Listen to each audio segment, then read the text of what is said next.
El primero, el enviado especial de la ONU escribió: como el experto independiente ha dicho en varias ocasiones, en las aguas frente a la costa somalí se cometen innumerables violaciones de los derechos humanos. Los barcos extranjeros siguen pescando y degradando el medio ambiente sin control. El experto independiente recomienda que se establezca una organización encargada de proteger la costa somalí hasta que las autoridades nacionales estén en condiciones de hacerlo.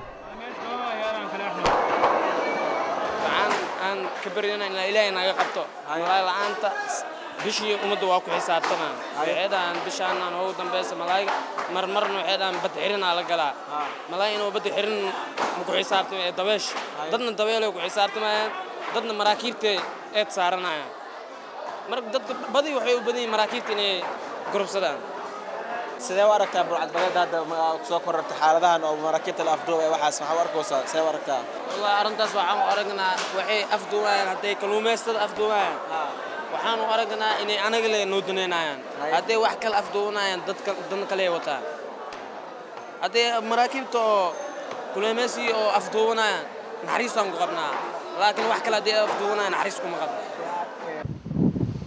And that's very important for us to start the machinery, the government machinery to operate, so that we can start creating the necessary resources to build the country.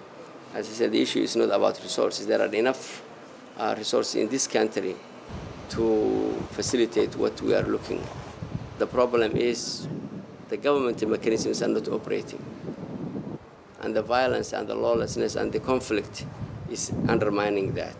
So we have to first stop this violence. This killing, nonsense killing our own people. Why do we need 70 years of war? Why? It's not serving anyone. And reconciliation also with the Islamist dialogue with them? They are brothers, they are Somalis. They have a share in this country. They are part of this country. Why not invite them to the table? لكنse أنا حتى بارتان وحسن والسوبي هل أوجد أنا أنقدم بيني أرنتاس وضدك الإسكاي وحس مركو أنا والله فسعي واحد بكرة هذا ما أمريكا الحمد لله عادي واس شغل سنون duubiyada meelaha laga sheegayo oo maraakiibta la qabsanayo iyo dhibaatada macnaha ka socda see u aragtaa ade والله كاس دب واي haye أصح من واي مركا أيضا ضد شيطان اسكتوبسون واي إلهكم مذوبي maxaa isdhihi kartaa in xaaladaas lagu dhameyn karo macnaha afduubiyadaas nimankaas wax afduubanaya xaalkooda maxaa lagu dhameyn karaa isleeda